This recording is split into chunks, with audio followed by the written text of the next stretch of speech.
Good morning, everyone. Welcome to the Thursday, March 11th edition of the MMAOB Daily Podcast. I'm your host, as always, Adam Martin, and I'm joined by a very special guest co-host today, Mr. AJ Schullo of MMAOddsbreaker.com. AJ, what's going on, man? Not much, Adam. Happy to be chopping it up with you, talking all things UFC for this event. We're coming off an awesome pay-per-view. I'm sure we'll get into that. And then we got UFC Vegas 21 on tap. So looking forward to looking into that as well. Yeah, absolutely. And just before we get into it, AJ, I just kind of want people to maybe get to know you a little better. And even myself, I like to get to know you better. So, like, how did you get into this, man? How did you get into MMA and the betting side of it? So it's pretty funny. You know, I just I went to the DraftKings Sports Betting National Championship back in 2019 in January in New Jersey. And I was just a DFS player before. So like DraftKings, I would play NBA, NFL, the whole shebang there. And then I qualified to the DraftKings Sports Betting National Championship through a DFS entry. And so it was kind of funny because my whole goal was to get a live DraftKings contest, and lo and behold, it's betting and not actual DFS. And so I go there and I find out I really like betting. We're betting on the NFL games. And then when I came back from New Jersey, I just wanted to explore MMA because I was really fascinated with it. And then the first ever bet that I placed, I tracked on betmma.tips, which is a third-party tracking site that people use, yourself as well. Yep. And the wins started piling up, and I realized that I could have some success at this, and just started really becoming a student in the game. And a lot of lessons along the way, some failures too, but I learned from them. And I just really enjoyed the process of doing this every week, as do you and others as well. Yeah, I know. I love it. It's the grind, right? But like, it's part of the routine now. So you were betting on other sports, I guess, before MMA, though? Like, I'm assuming like basketball, football, et cetera, or is this like kind of a new field for you the last couple of years? So when I first started, it was just MMA. When I went to that contest, it was we were mainly betting the NFL playoff games, conference championships, I believe, or wild card games, and NBA as well. There was NBA going on there. So dabbled in that, and then it just crossed my mind. I'm like, you know what? I really love MMA. I feel like there's an edge in this market because it's less stats driven than, say, the other sports. I mean, don't get me wrong. I still like the other sports, but I feel like there's a bigger niche than, say, there otherwise would be. So that's what draws me more to it. But these days, I'm still fascinated with the other sports. I look into them as well. But yeah, man, that MMA was the first, got my foot in the door, and then didn't look back ever since. So what's your goal in this business, man? Like, do you want to be I know you've been doing more writing. I noticed that RotoWire, right? So do you want to go to the journalism side of it, or is the betting thing more of like what you want to do, or would you like to get more of the writing stuff too? Both. Yeah. I just, when people ask me that, I just say I want to stay as involved as possible. So I'm here chopping it up, talking videos, doing betting content, giving breakdowns, I mean, give me all of it. That's basically my thought process. And, my goal in terms of betting is like, I just want to get as much profit along the way, as much units profits, get a profitable year every calendar year. I've done that 2 years in a row now. Just be a student of the game, always learn. I think me and you were talking before in the DMs, just like, if we were masters of this thing, like we'd be bored by it and it just wouldn't be fun to us anymore. So I'm really grateful that I get to, just learn from this game. It never ceases to fascinate me, and I see myself doing it for a long time. So awesome. Love it. Yeah, no, that's great, man. And like, I think I noticed you with MMAOB starting maybe last year. I think you started writing for Nick and our site. So man, you've come a long way, I think, in the last 2 years, probably, AJ. So good job, man. Is there anything else you want to talk about as far as your background goes? Like, do you have an education in a certain field or something, or? It's hilarious. I used to always be a math guy. I was never reading and writing, and now it's the complete opposite. I read every day. I write every day. Dude, it's this opposite for me because I'm a writing guy. I suck at math, right? But I'm the biggest UFC stats nerd. Like, I'm the biggest baseball stats nerd. Like, I go through the stats with a comb, you know what I mean? So I'm like the opposite of you, AJ, but that's awesome, man. So like, so you come from a math background, I guess you could say. Yeah. Finances, insurance was my background in college, and I don't use that these days.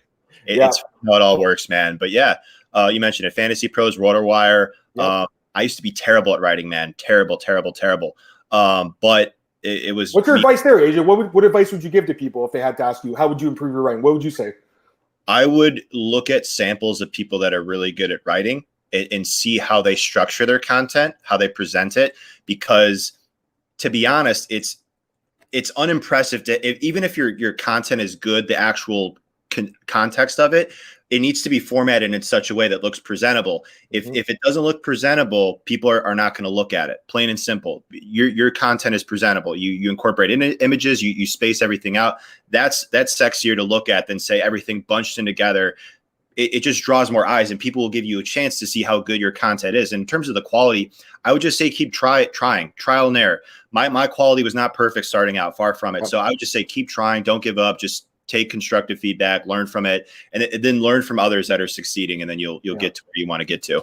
No, that's great advice. And for me, AJ, I've been writing about for 10 years now. So for me, it's just been routine, just doing it, keep doing it over and over. Like if you read my first article, I can still read it. It's on Bleacher Report from 2011. I went to the first MMA event in Ontario. I'm from Canada, right? Where are you from, by the way, AJ? Chicago, Illinois. There you go. So I went to the first event and I wrote the article. You can see it. And actually, Misha Serkinov fought on that card. He actually fought on that card. I think he won the fight too by submission, if I'm not mistaken. 2011. So that was the first one I wrote. And if you compare it to like what I'm writing now, it's night and day, right? So it's repetition. It takes time. Let me get some comments here, AJ. At first, I jumped on why I thought this was Tim Tebow. So you suck at baseball and you were okay at football and you're a Bible thumper, right, AJ? That's him. Marcus says, I like what I've seen from AJ since he started with Oddsbreaker. The work ethic grinds impressive. I work the same way with my bookstore every day. Yeah, you guys are like me, man. Like, I mean, I work 7 days a week, AJ. I don't take a day off. You know, I have a kid coming soon. I might have to start taking some more time off. But right now, I'm in the grind, bro.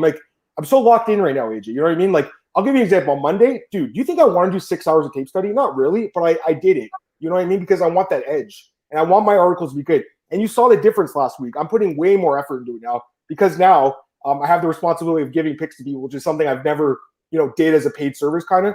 Obviously, there's more to that. Just the picks is the lead fantasy, the whole DFS report. Like my breakdown last week, AJ, for 259 was 7,500 words. You know what I mean? So like I went into super detail. I don't know if I'm going to do it for this card. I've already wrote most of it. And the fights are not as interesting, I find. But when I get really into something, bro, I'm just like I go crazy at it, AJ. And I know you're the exact same. Like I get obsessed with it, right? Like I just get obsessed, and that's with me right now with MMA and with stats. Like the stats part is something I'm really obsessed with these days. Yeah, same, and it's the passion, man. That's what it is. People look at us from the outside in, and these guys, they're probably like, these guys are all stressed out, but like we love the grind. Like you said, we love it. Like, yeah, I feel like I'm working hard, but it's not like this hard work where I feel like it's going to waste. Like I enjoy loving the process, and I love to watch tape, and I love to sit down and look at stats like you and look at the whole nitty gritty of this whole thing, man. It just keeps us going. It keeps us interested in, and that's something that, like we talked about beforehand, you got to be interested. You got to be curious. You got to be a student of what you're doing. That is going to be the best way for you to grow in what you do and ultimately love it. So yeah, man, 100% with you on that. And stay humble too. That's another thing that I've learned the hard way myself, man. I've had some huge scores, and I got a little bit cocky, and you lose, and you learn from it though. That's the thing. You got to learn from it. I'd say it, AJ, you either win or you learn in MMA betting. You don't really lose ever. You're learning.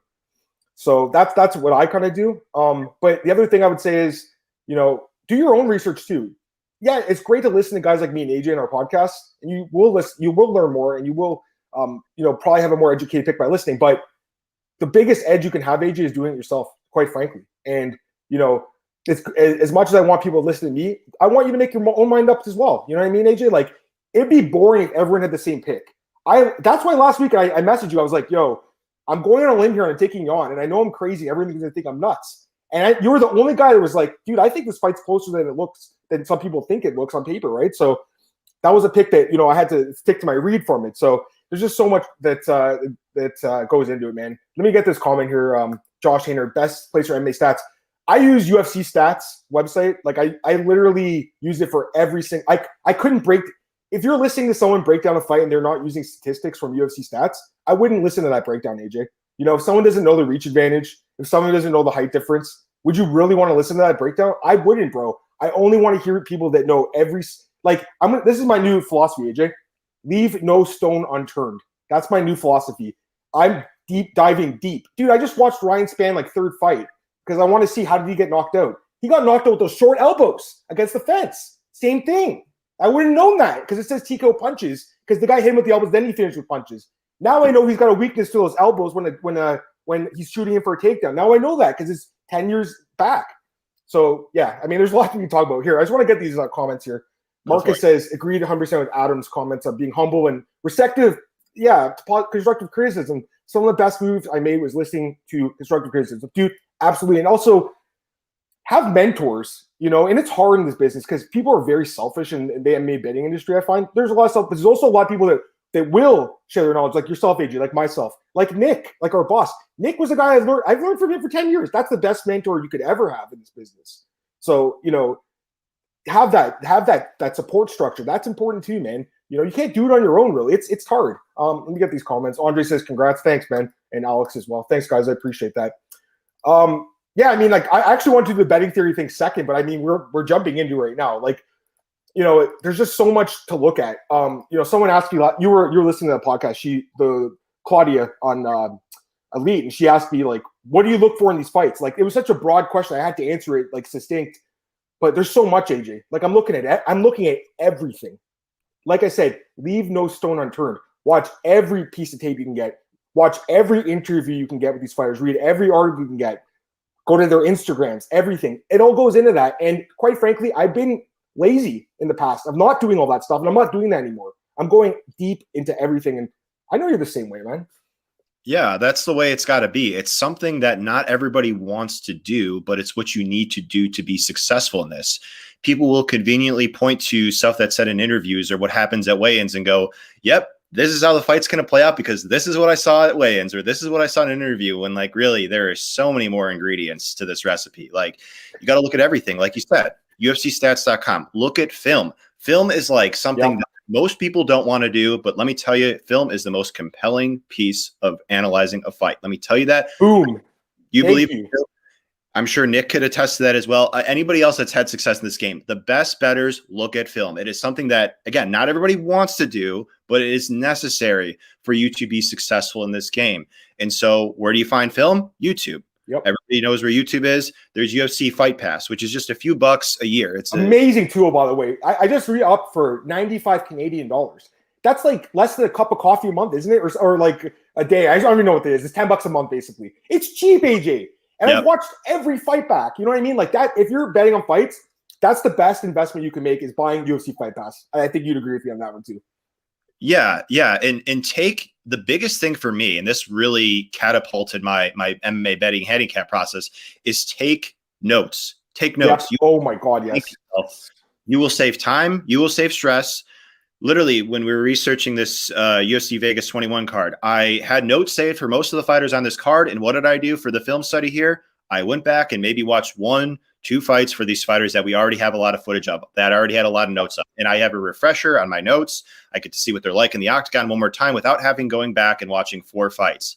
And again, it's one of those things that everybody wants to do, but it's something that is crucial to being successful in this game. And so again, when it's a debuting fighter, when I got to dig deep, like on a guy like Mateus Nicolau on this card, where maybe I'm not as familiar with his, UFC run. I wasn't into betting back then. I had to go back and look at that. But it's just, you're going to thank yourself, because over the long haul, you're going to save yourself time, stress, and you're going to make yourself money. You're going to be a lot more successful. So the things that, again, it takes effort. But like you said, avoid laziness. That's key to be successful. Not just this, anything. So, yeah. Oh, absolutely. I agree with that completely. Let me get these comments here. Andre says, "I'm motivated. Adam's career." Dude, I'm the most motivated guy in the world right now. Like, you don't understand. I'm working as much as I can. I'm working at least 12 hours a day right now, 7 days a week. Like, it's crazy. But I love what I do, AJ.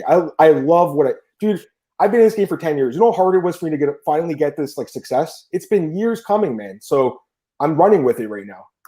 Kevin Scott. Hey, Adam, congrats on the news that we were going. Hey, thanks, Kevin. Appreciate that, man. What would you feel if your daughter wanted to be a fighter? I knew someone had asked this. I don't know how I'd feel if I were a father. Great question. That literally, we didn't know what we have, AJ. So we're at the, she's doing the ultrasound, and, I'm like thinking, okay, is it going to be a boy or a girl? And then she says it's a girl. I'm like, oh, okay, well, she's not going to be an MMA fighter. That was literally my first thought. She's not going into MMA. But if it was a little dude, I would be like, he's going to Muay Thai and wrestling. He's going to do all that stuff. But no, I'm kidding. You know what? Actually, I probably would like to get her into like grappling. I think it'd be great if she knew how to grapple, like doing jiu-jitsu, especially if some guy tried to attack her when she's a little bit older. You know what I mean, AJ? Like, I think it'd be great for her to know that. But do I want my daughter to be a fighter, guys? No, I don't. I had a fight. It hurts, man. You get beat up. I don't want my daughter getting beat up. So, Kevin, great question, but no. And he says he wouldn't want his dog to go into dog fighting. No, thank you. Another comment for Josh Hayner. I'm on AJ's email list. Solid breakdowns. Where do you get that, AJ? AJMMABetting.com. Thank you for that, Josh. Yeah, you could there's a little mailing list subscriber. All you need to icon, by the way, all you need to do is just put your name. You don't even have to put your last name if you don't want to, and your email address. That's it. And then it's totally for free. If that wasn't clear before, for free, you get an email automation, boom, in your inbox. And that's essentially the same breakdowns you're even posting on Twitter and your like images. Is it the same thing or is it a little different?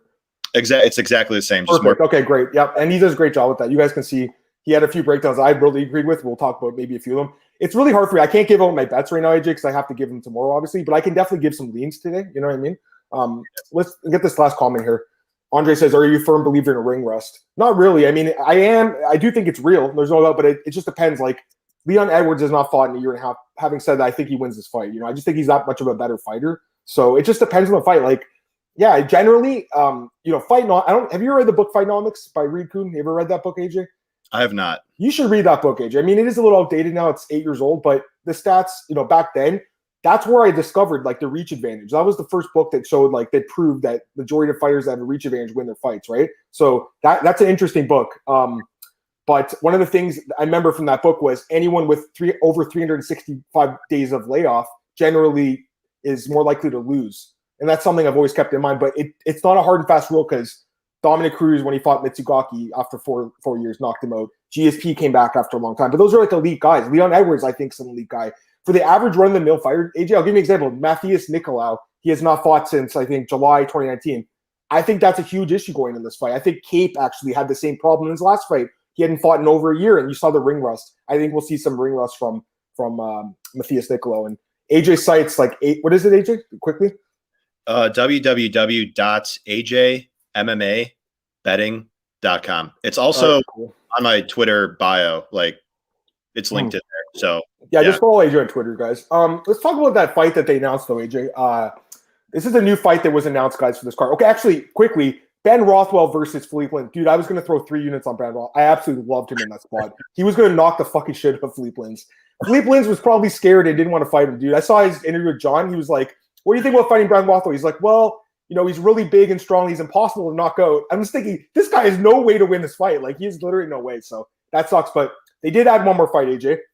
Nasrat Haqparast, who was originally supposed to be in the card. Now he takes on a short notice newcomer here, Rafa Garcia.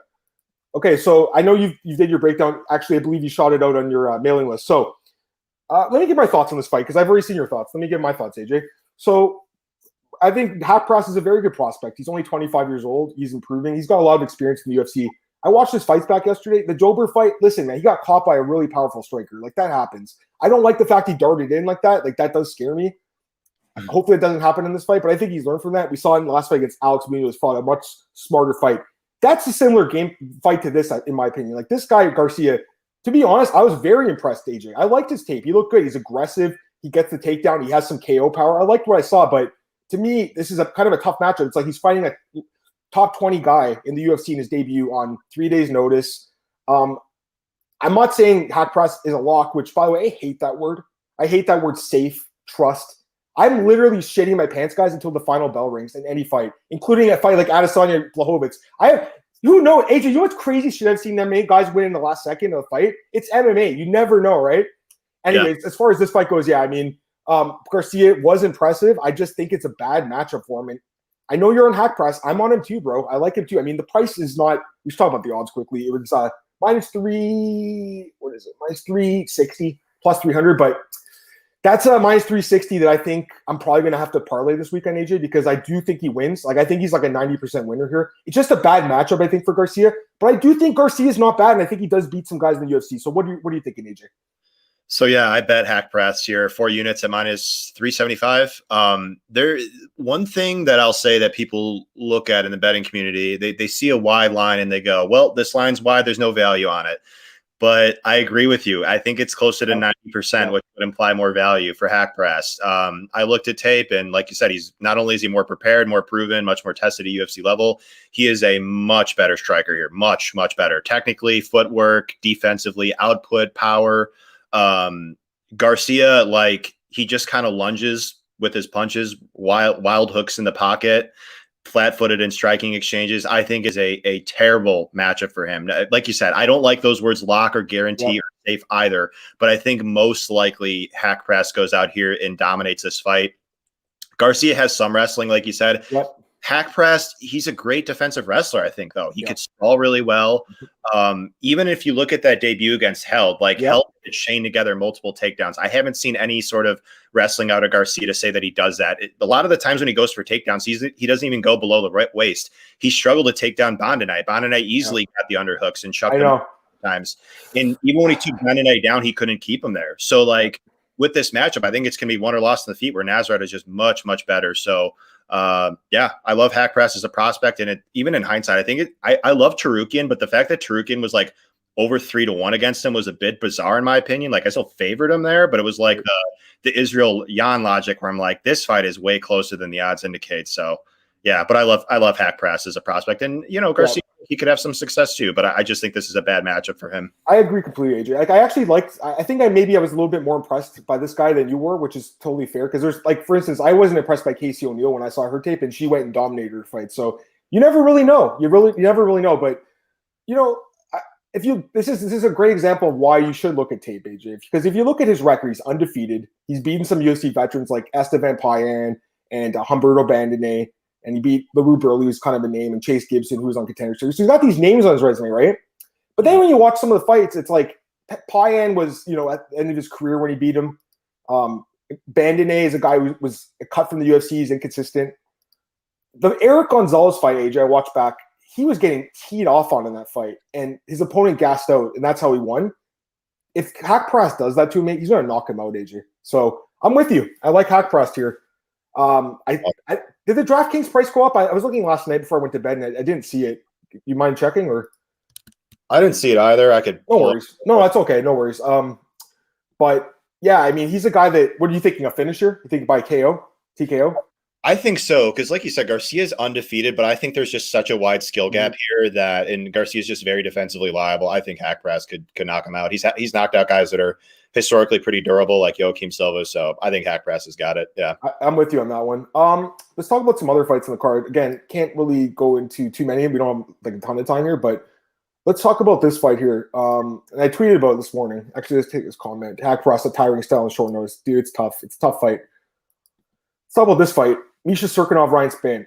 And I love the fight and I hate it, right? It's like one of those love-hate fights because, like you said, the first thing you told me was that's a high-variance fight. It is. Can this one go either way, guys? Misha is definitely the more technical grappler. He's amazing on the ground. I love Misha, man. He's the best fighter, one of the best fighters from Toronto ever. Love the guy. But AJ, his chin is such a concern to me. That fight with Uzdemir, he got hit with that short punch behind the ear. And even the fight with Glover, he just fell apart. It was so weird the way he just turtled up. And the fight with Johnny Walker, I mean, that could happen to anyone. That flying knee was crazy. So I'll give him a pass on that one. But the Volkan one really bothers me, bro. And Ryan Spann, yeah, his chin isn't great either. But here's the thing. I watched his fights back, right? And I told you this, AJ, this morning. So if you watch his fights, Ryan Spann, his last fight is knockout loss to Johnny Walker. Those punches were all to the back of the head, dude. They were all to the back of the head. He was swinging hammer fists, hurt the guy, and then he elbowed him to the side of the head, which was a legal blow. It was a brutal elbow. You could hear that elbow. It was nasty. It's like his skull cracked. His other loss on Contender Series to Carl Robertson was via elbows against the fence, those short, nasty elbows. So he's got another TKO loss in his record. I went and searched the fight up today on YouTube, and it's also a loss via TKO punches, but I watched the fight. He got hit with those short elbows. So he's got a weakness there, something I wouldn't have known otherwise.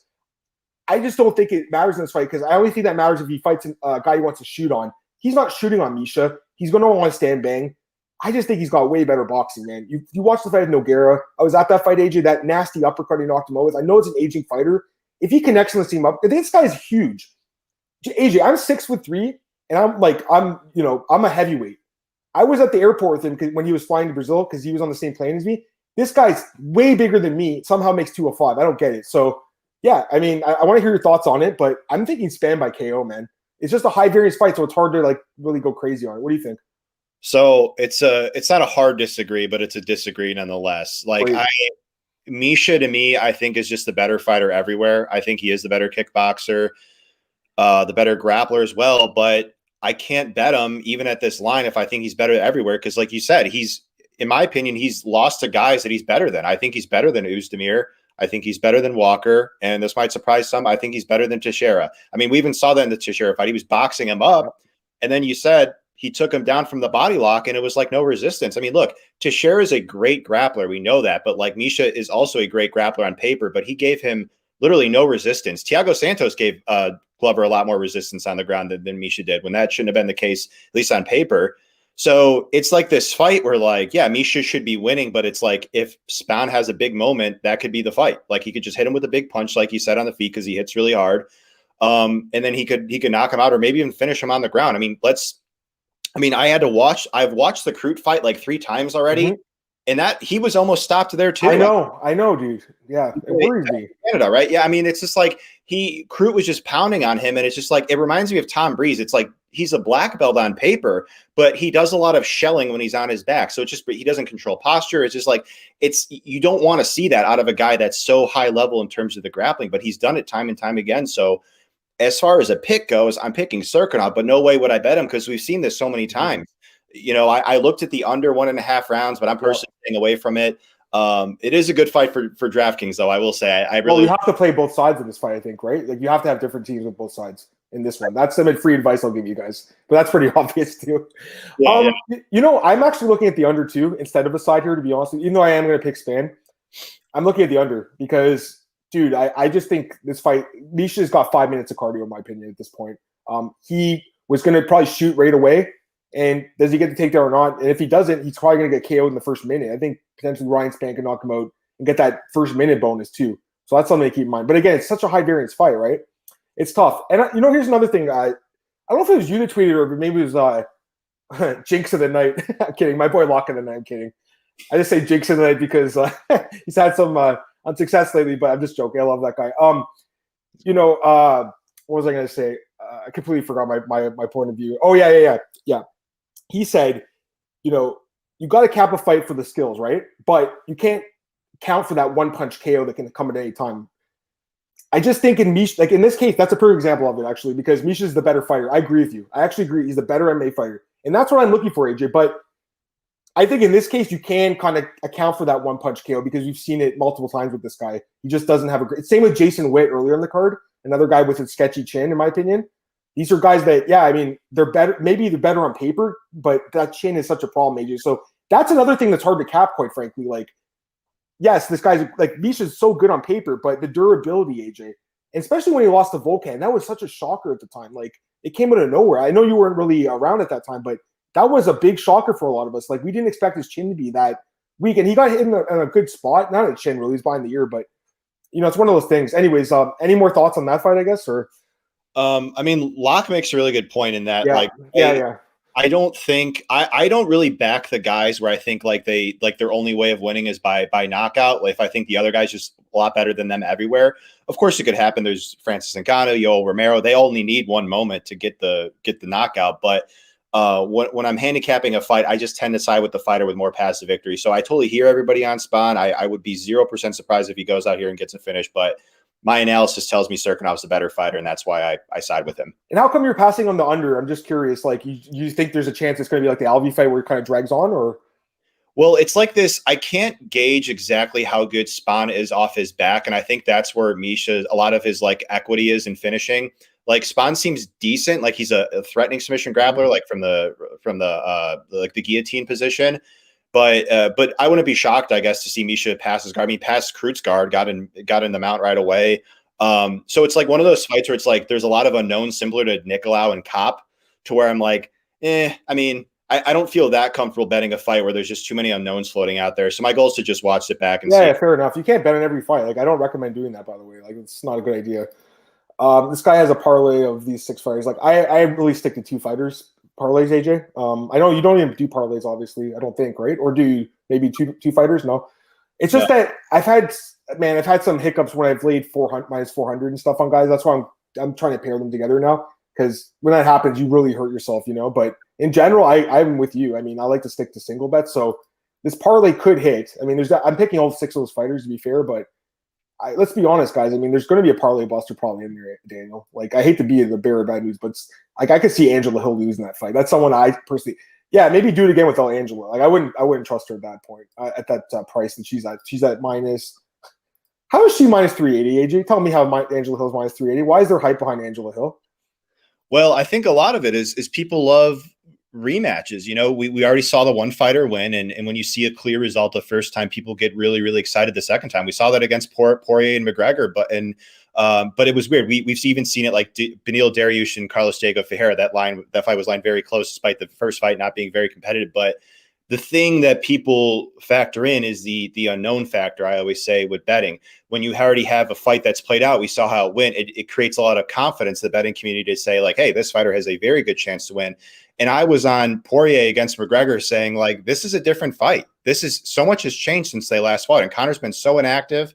It's really convenient to look at the first fight and see Conor just go out there and knock him out. But when you actually dig into the stylistic matchup, if a Conor wasn't going to go out there and knock out Dustin in rounds 1 or 2, the fight was going to get sketchy for him based off his cardio tendencies that we had. And that was just a reality that, to put it bluntly, not a lot of people wanted to face. They're biased towards Conor, and I love Conor too. But when you look at the DS fight, when you look at all these fights that basically get extended, what happens to Conor? He slows down. He's very dangerous early on. He's a great fighter, but Poirier, much more, he beat Holloway in 5 rounds. He beat Dan Hooker in 5 rounds. Yep. Like, these are the type of spots that if you see value in the underdog, you capitalize on it. But as it pertains to Yoder and Hill, I think Hill's just much better. She should be able to keep the fight standing where she's a better striker. But I agree with you. I'm not going to lay 4-1. No. Hill. Yeah. Pass. Let's talk about the one fight that I know you're betting on because I saw your pick on Twitter. And I'm with you on this one, man. I really like Gloria DePaula here. I'm very impressed by her. I think she's she's like she's dating Myra Brino Silva, but that's a girl I bet on, EJ. I think that was a bad beat, dude. I mean, she grabbed the fence and got, like, how often does the ref take a point from the first fence grab? Not that often. So she won that fight other than the fence grab, right? This girl's cut from the same cloth. Nasty Muay Thai. Amazing from the clinch. Nasty knees. Brutal power.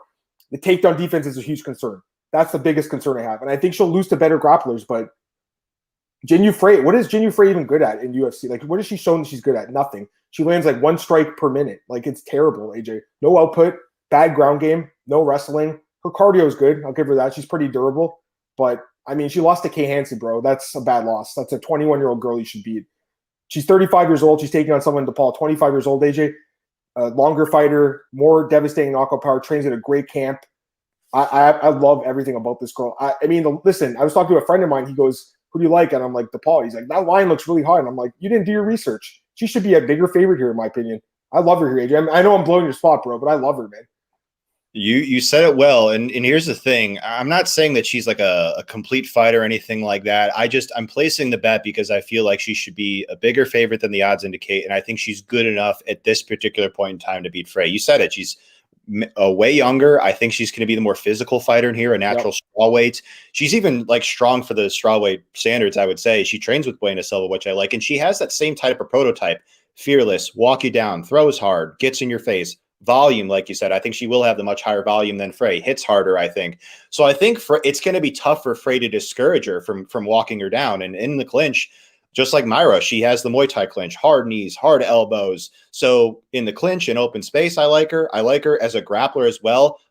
In that Contender Series fight, she got taken down early by a judo practitioner, but she does a decent job of getting her hips back. She's very physically strong, like we say, and she's a really dangerous submission grappler. And like you pointed out with the Hansen fight, if this thing hits the ground, I mean, from what I've seen off of DePaula's back, like, she's very good at controlling the posture. She throws up submissions from the front headlock, from guard. I think she could get put Frey in trouble. So it's just why I placed the bet was like, I just think she's better stylistically everywhere. The risk with the bet is like, is she ready for this test? I think so. I don't think Frey's like a big test. I'm not too impressed. I mean, I think she's past her prime. 5 years ago, I think she would have had a little more success, but she's really small for the division, AJ. And like you mentioned, even if she did get taken down, she can get back up. And also, she has that nasty ninja choke that we've seen, that the Dark series that we've seen. That, by the way, her girlfriend submitted the girl on the Contender Series with. They train with Charles Oliveira, bro. Like, they're learning submissions. They're training with Diego Lima, great coach at Shoot the Box. You see that with their Muay Thai skills. This is the edge you get, AJ. I think by watching the tape and digging deep, you find fighters like DePaulo and Silva that the general fans gonna be like, who the hell is that? I don't even want to touch this fight because I know who that is. But me and you were like, these girls should be minus 400 favorites in their fights. Well, in this fight, I think she should be like minus 300. I really do. I see Frey's path to victory just being maybe durable and having better cardio and winning the second and third rounds. But I just don't even see that happening. I think she loses the first round for sure. Maybe gets stopped. That's the other thing. Is there a stoppage coming in this fight? Because the under 2.5 AJ is like plus 300. I think there's a chance this girl could get a finish in this fight. What do you think? I'm not touching it. I want to comment on your point though about researching fight on the regional footage. That is a huge edge that you could get in betting. I remember looking into Khamzat Chimaev for his UFC debut against Phillips and getting him at minus 245. Anybody who watched footage of Chimaev, you knew he was going to go out there and do his thing. But the line was that low is because people didn't want to look into him, at least at that point in the week. And it was floating out there for probably about a week or so. I tipped it out to the clients that I had at the time when I was a paid tout and everything. But that edge is always going to be out there because the UFC has more eyes on the product, just like the Contender Series. And the masses will look at that footage much more than looking back on the regional scene like we talked before. Just put in that work. By just putting in the work, looking at what fighters are like on the regional scene, that edge is always going to be there. You'll be much more informed than the masses. So I love that you brought that up. And it's easier than you think. Like literally you go to YouTube and you type in Gloria DePaula, and then maybe you could type in her opponent's name. You can watch those fights. And I showed one of her fights the other day, the one that she just destroyed the girl from the clinch. And then, again, I know that wasn't a great opponent, guys, and I know Jinh Yu Frey is a former Invicta champion, but that's an atom weight. Like, this is a different division. AJ, the number one thing I saw is she could be out-muscled. We saw against Loka Lubunli, who's not even that big of a fighter. This girl is very physical, very strong, very big. I read your breakdown. I agreed with it. So that's good. Did you have any other bets? I can't remember. Did you make any other wagers this weekend yet, or you waiting for weigh-ins, I guess, or? Just Haqparast and Dapuela. That's probably going to be it in all likelihood. I like that parlay as well, AJ. I'm thinking about that one myself.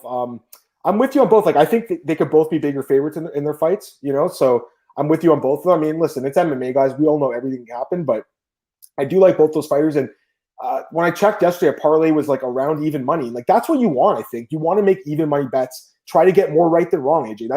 I think that's a good philosophy, Don't go too crazy on one way or the other. Like, it is smart to lay juice sometimes for sure. Like AJ said, if you see, like he sees value in Haqparast at minus 3 because he thinks he should be minus 800. So lay that juice in that case. But you got to have that margin. I'll give you a great example, man. I made a huge mistake last year. Frank Camacho fought Justin James, and I thought Justin James took him on 1 day's notice. AJ, I'm gonna lay the juice on Frank. I'll lay minus 300 on. Bad mistake. That's why I'm being careful about this now. I'm trying to keep it to like around minus 150, minus 120, you know what I mean? Or plus money. But that's just my philosophy, just because I got caught speeding. I call it getting caught speeding, AJ. I know you've heard that term in the betting community as well. Is there like any other fights in this card, or should we talk about some news and stuff now? Well, one quick thing that you brought that was really interesting. We often remember the times where we failed in a certain spot, and it could discourage us and make us forget about all the times where we succeeded in the exact same type of scenario.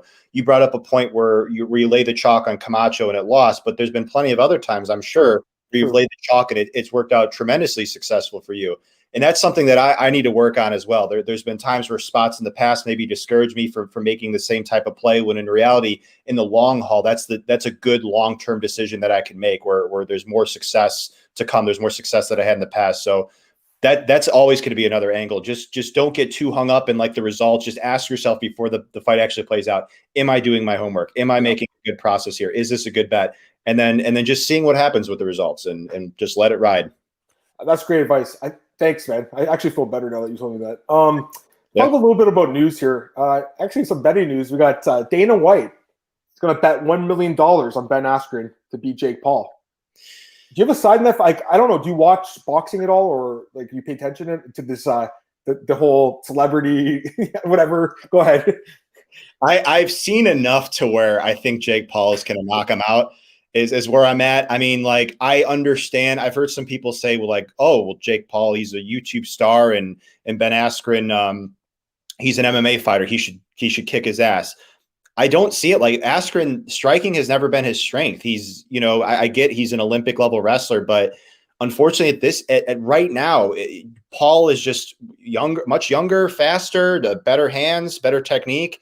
And so, like, I understand the love for Askren, but if this boxing match goes down, I do think Jake Paul should be the favorite. I mean, am I laying money on this fight? No, but I tend to agree with Paul being the favorite because, again, it's convenient to look at the resume of the guys and their fighting careers. But when you actually look at the tape of these guys, I gotta say, I think Paul's just the better boxer right now. So do you kind of see it the same way? I don't think I can disagree with that. Ben has no professional boxing experience. At least this guy does. But what does knocking out a former basketball player, Nate Robinson, really mean? Like, I don't know what it means. And he knocked his other guy who was a YouTube star. Having said that, like, the technique is there, the power's there. He's a great athlete. Him and his brother are great athletes. Like, they're from wrestling backgrounds, if I'm not mistaken, as well. So, Logan's been talking about doing MMA for a while. We'll see, though. I mean, can he take a shot? Does he have a chin, AJ? I have no idea. Does he even have a chin? We have no clue.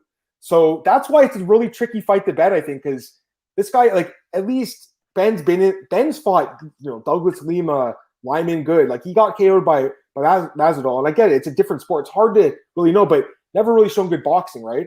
And all the videos we've seen, it's all, like, it's terrible what we're seeing. I think he's kind of hamming it up a little bit, AJ. I think it's probably looks a little better in the gym than what he's showing on social media, but I don't know how much better. It's not like this guy was ever a great striker. So, the last card, I watched it as a fan. It was entertaining. And that's all it looked for me. This is entertainment. I wrote an article about it. I picked Roy Jones Jr. as an underdog. He went to a draw. It was such a sketchy decision. Should have been Mike Tyson's fight. I was like, yeah, we'll take the push there. But in general, the whole Triller boxing thing, I'm obviously watching this fight, AJ. I will write about it. Do I have interest betting on this fight? No, because there's not enough information.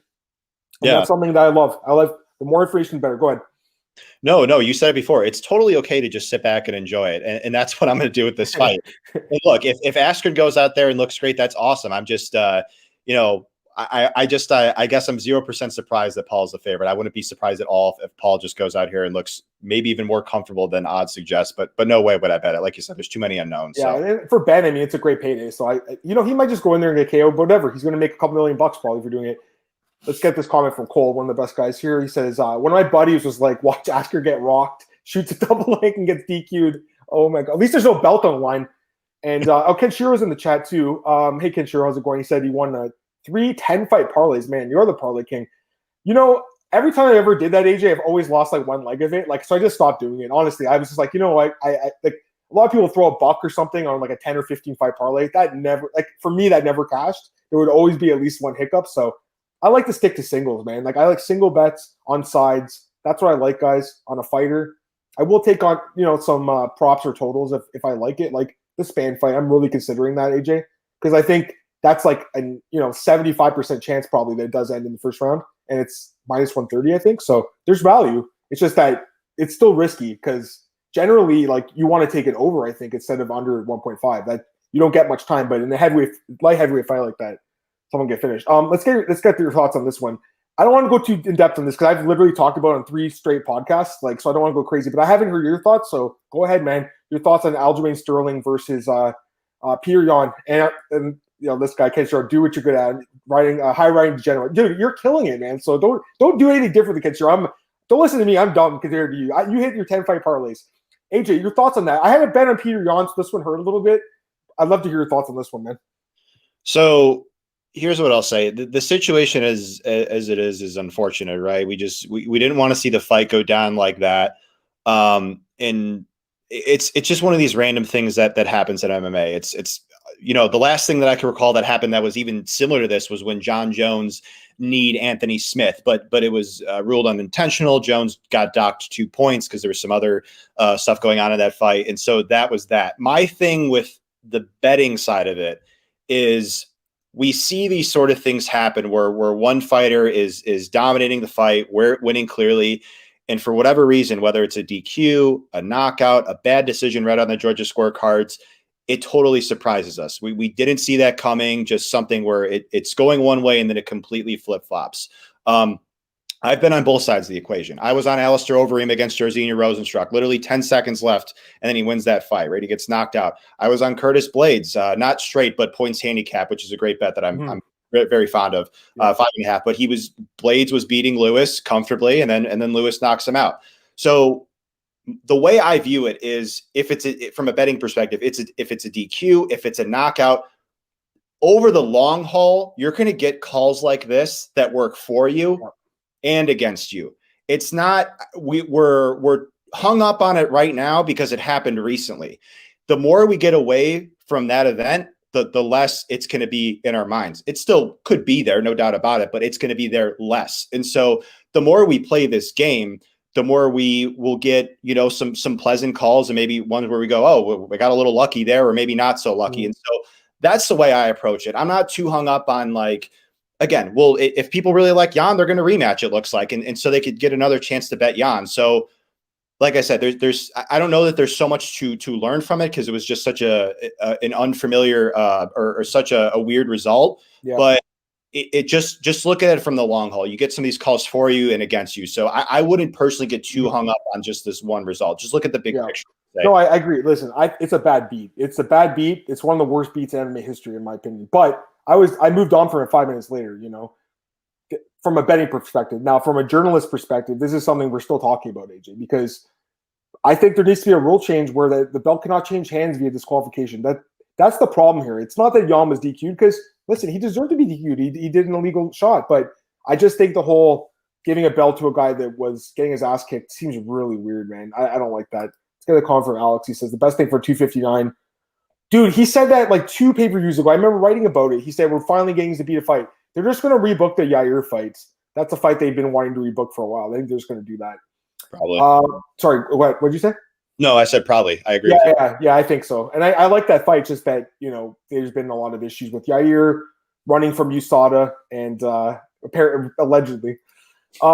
Speaking of 259, report came out, 800,000 worldwide buys. I mean, that's pretty solid. Here's the thing. Everyone's saying this means Israel's not a draw. Dude, first off, I checked, and the last pay-per-view he did, UFC 253, 700,000 worldwide buys. So this actually did more. Jan's not a draw, okay? Not at all. Even though I love him, he's not a draw. Nunes is not a draw really either. And Jan's not really a draw. So the card was on Israel's back. Yeah, if you compare it to Conor and Dustin, that was 1.6 billion. So it's half of that. That's not good, right? But Conor gets such a bump. You can't compare him to Conor. I think 800,000 is a great number for the UFC. I mean, sure, they wanted $1 million, AJ, but I think that's pretty solid, right? I think so, yeah. Well, like you said it right there, people will conveniently compare it to the Conor card when we know Conor's the biggest draw in the sport, and he's fighting Dustin Poirier, who's one of the bigger draws as well. Israel will get there. I mean, this fight to me doesn't really tarnish his legacy at all. He took a risky fight. Unfortunately, it didn't go his way. But my thing is, it's a great draw. I had a good time at the event.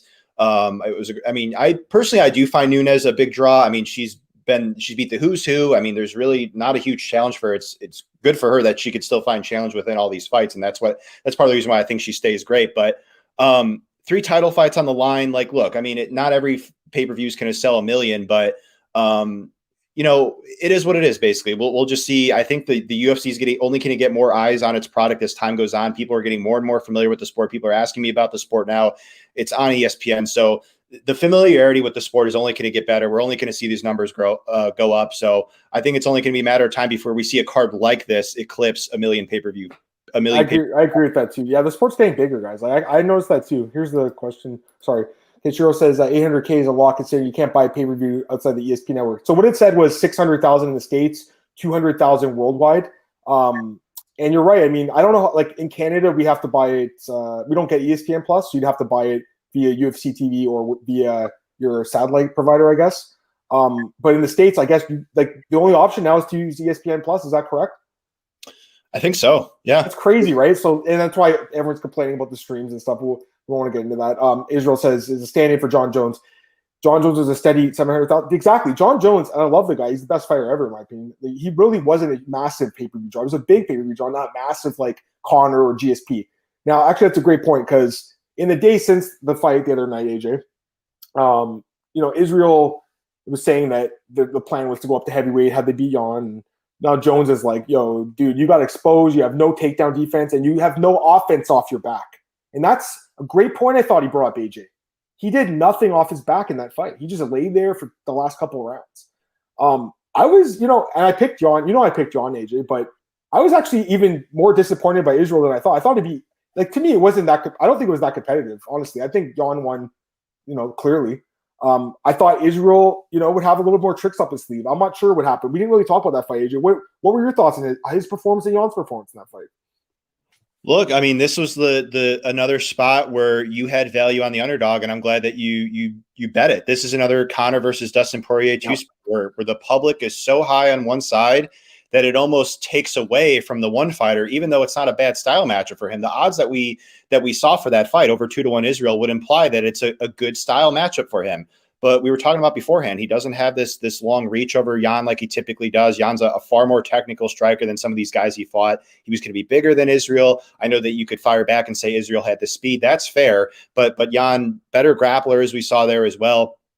So to me, it's a fight where it's like, I guess the result isn't too surprising. At least, Jan won fairly comfortably, especially when he got in top control there. But it should, I guess, like you said earlier, reduce people saying words like lock and guarantee in the betting community, because literally Israel was undefeated in pro MMA prior to this fight, and he lost. But does it take away from his legacy? In my opinion, no. He's still the middleweight champ. He's beaten the who's who at that weight class. It just tells me that against a guy like Jan Blachowicz, it's a really tough fight for him. And just like the John Jones fight would be for him, if John Jones gets in the clinch, takes him down, that would be another difficult fight for Israel. We saw he taken down, get control. We even saw that in the Marvin Vettori fight in round 3. He's got good first layer takedown defense, but if you actually put him on his back, you're taking away from his striking threat, obviously. And then now you could rest in top control, especially if you're a bigger fighter than him. So with John Jones, I think where he's coming from is like, I'm not really big on fighting Israel as much as I was before, because he sees that this isn't this big challenge for him. I think John Jones right now, and this is purely speculation, I don't know him personally whatsoever, he wants to challenge himself. I think that's part of the reason why he's moving up to heavyweight. He doesn't see this big challenge at light heavyweight. And that's part of the reason why, personally, I think that some of these fights that he's had recently have been a lot more competitive than maybe we thought going into them. Could there be a chance for regression? Sure, but I'm not ready to say that yet with Jones. There's been enough greatness for him to where, I mean, again, I could be totally off on this, but Jones, I think, wants to be challenged. And when he saw the performance like that Israel had against Jan, he doesn't feel like Israel would be a big challenge to him, whether that's true or not. So that's why I think he kind of made the comments that we were talking about beforehand, that, he wants to, again, move up to heavyweight, challenge himself, fight Steve Baer, whoever it is, and then see what happens from there. But that's what I speculate. That's what I suspect is going on right now. I agree. And like what he said was, your boy has no takedown defense and no offense off his back. His plan was definitely going to just take Israel down and beat the crap out of him with those elbows. Like, that was what he wanted to do. Look at this comment. Okay, sure. Remember, Adam, I bet Jan plus 240. Great hit there, man. To beat Dominic Reyes too. Yeah. You did actually have that one. He smells the hype train. That's another thing, AJ, we got to talk about. Getting off the hype train before, it hits that last stop. And I was on Israel all his fights. I was 9-0 betting his fights. Now I'm 10-0. And you had to look deeper. You have to look at that layer deeper. Like you said, that's a great point. The first layer takedown defense. Well, first layer of research, the second layer, the third layer, diving deep, right? Finding those small edges like we talked about. I'm just seeing if there's any other news. Was there any other fights you want to talk about though this weekend on the card? I mean, the main event's pretty interesting. Edwards and we didn't even talk about it. Crap. I love the fight. Yeah, I know. There's so many fights, right? Like, we're talking about Span and the circuit, obviously. We should talk about the main event. Love the fight. I mean, to me, watching Bilal back, he's so underrated, man. He could be a lot of guys. He's got great double leg takedowns. We see it time and time again. If he gets to the ground, he's got that back control. He's really good at it. Decent boxing. But to me, he's got good cardio, obviously. To me, he's just way too hittable and a lot slower, I think, in this fight. Like, I think that's the biggest difference, the speed. Edwards so fast with his jab. The ring rust, like Daniel mentioned earlier, that's obviously a concern, but it's not a concern enough for me, AJ. I think I'm going to have to pull the trigger on Leon. I haven't decided yet, but I'm thinking about it because it's like, yeah, he's always had a long layoff, guys, but this guy's 29 years old. He's in the prime of his career. He looks in amazing shape. He's ready to go. He's had 4 training camps because all these fights keep getting canceled. I think he'll have a good performance here, but, Bilal is a durable guy coming off a great performance himself. What are your thoughts, man? So Leon is pretty much better everywhere. That's the way I see it. The layoff doesn't really concern me. I bet Makhachev big last fight. Yep. If the stylistic matchup is great for the guy, I don't really think the layoff really matters all too much. And so Leon is more athletic, like you alluded to. He's a better technical fighter. He more proven resume. I mean, he beat Luque, whereas we saw when Muhammad fought Luque, it was different. He beat RDA in 5 rounds. He beat Cerrone in 5 rounds. And so, yeah, like from a betting perspective, I'm personally passing on it. I think that this is around where I would cap Leon. I got Leon around pick him near RDA, around pick him on Gunnar, and I was on that. But for this matchup, I'm going to kick back and enjoy. The only guys in the division that I'd honestly comfortably favor over Leon would be Colby Covington and Kamaru Usman. That's it. I think Leon is that good. So Me too. test him, but I think Leon wins comfortably. And what I said in my article, and it'll come out tomorrow in Elite, it was like I said, this guy looks like he's ready to fight for a title right now. That to me, when I watch him fight against RDA, he looked like he's ready to fight for a belt. That was 2 years ago. He said the right things. I'm getting better in training. Like he's staying in shape, and I think he's going to have a good performance here. But again, Bilal is an underrated guy. I just think again, such a bad style matchup. It's one of those fights where it's like Leon's good at everything that Bilal does, but even better. I would say Bilal probably is the better pure wrestling AJ, but we've seen Leon, not only does he have a good takedown defense, but if he does get taken down, he gets right back up to his feet. He's very hard to keep on his back. We did see it against Claudio da Silva 7 years ago. That's the guy's night and day. Actually, I bet on Silva in that fight years ago. That was a good one by me, but I wouldn't do it now. Leon's a guy I bet on every fight. Like I bet on him. I think every single fight he's had, the 8-fight win streak. I love the guy. He's great. So get this comment. I'm so mad at Cruz for beating my boy. Yeah, I had Kenny too. I knew that'd be close. I should have passed on it. It's okay. Oh, sorry. Daniel says Bilal's only passed the KO. He doesn't have KO power. Exactly. And his chin, man. I'm telling you, he's taken a lot of damage in his career too, dude. I think this could be a fight where Edwards gets a knockout, AJ. Honestly, I wouldn't. Everyone's saying play Edwards' decision.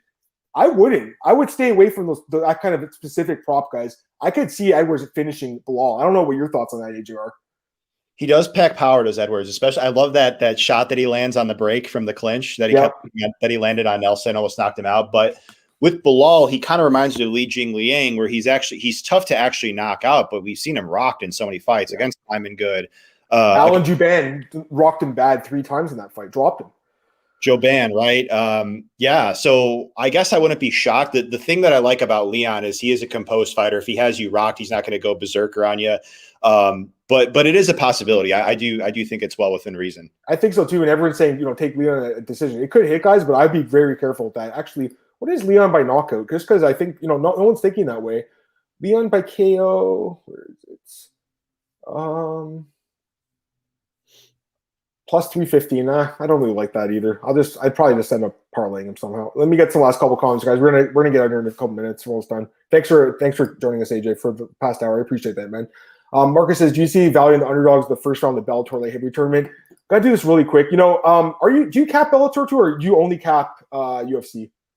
I do Bellator as well, but full disclosure, I haven't really looked into the future events. Fair enough. Yeah, you know what, guys? I mean, it's still a month away. It's a great card though. I'm looking at it right now, AJ. We have Ryan Bader's minus 325 against Machida plus 265. That's a rematch. Seems kind of high. I mean, Machida did knock out Bader, and Bader's coming off a knockout loss. The other fight would be Corey Anderson against – I can't pronounce this guy's name, honestly. Do you want to try pronouncing his name? Type in Corey Anderson and try to pronounce his opponent's name. I have no idea how to do it. Dov Letzikin, Yajimagurov. I'm sorry, guys. He actually opened as the favorite? That's so weird. Okay, because I've never heard of him. Sorry, until I know who he is now. Marcel told me he's an ACA champion. He's actually very good. Corey Anderson doesn't have a chin, but he's got the best wrestling probably in this division, I would imagine, besides Bader, right? Like, he's one of the best wrestlers. And Phil Davis, too, is good. And then the other fights we got, it was Anthony Johnson, Romero as a pick'em, and then Phil Davis is a plus 150 dog to Nemkov, who's the champion right now. I'll probably end up capping this too. I'm so busy right now, guys. Like, UFC is 100% UFC is the big leagues. Let's be honest, AJ. UFC is the big leagues, right? But Bellator is great too. There's great fighters. So yes, actually, I'd love to have you back on, AJ. Maybe in April, you can break the fights down with me if you have time. That'd be great. Yeah. Let me just get these last couple comments. We'll get out of here. I'm not betting Leon versus Bilal. He doesn't like the layoff. Fair enough. Yeah, fair enough. That's a good reason to pass. It really is. Because of the level class, I think so too. Don't bet on Russian fighters. They take dives. Yeah, no, I mean, yeah, I don't know what that comment. Anyways, and oh wow, the line dropped, by the way, on Blachowicz and Glover. It's now down to minus 150 for Jan. It opened at minus 190, so there's some early money, I guess, coming in on Glover. Yeah, it went from minus 190 and now it's down to minus 153, AJ. So I just noticed that line.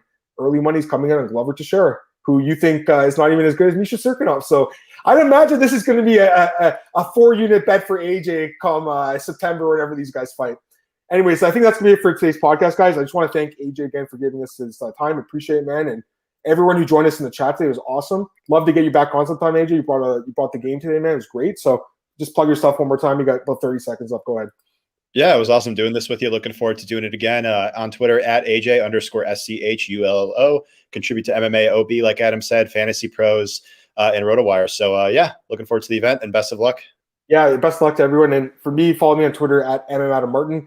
Podcast is switching times next week, guys. Going to 4 p.m. Eastern after work because I'm starting my full-time job at DJ Penn next week. So yeah, 4 o'clock is going to be the time starting next Monday. Monday, Marcel's going to join me for the recap of this weekend's card. And on Tuesday, Marcel's going to join me again, and then we'll see you about Thursday. Appreciate it, guys. I'll talk to you later. Peace. Enjoy the card.